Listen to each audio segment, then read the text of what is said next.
সকাল, সকাল দোকান খুলতেই দোকানে চলে এসেছি ২ খান সুপার স্প্লেন্ডার। তার মধ্যে একটা এসছে ক্লাচের সমস্যা নিয়ে।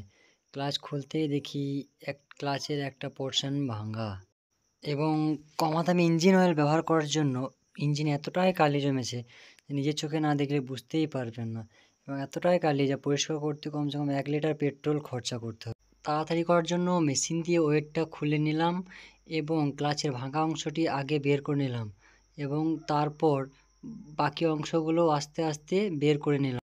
যেহেতু ক্লাচ ইনার অ্যাসেম্বলিটা আমাদের দোকানে স্টক ছিল না, তাই গোটা কয়েক ছবি তুলে নিলাম বাজার থেকে আনানোর জন্য।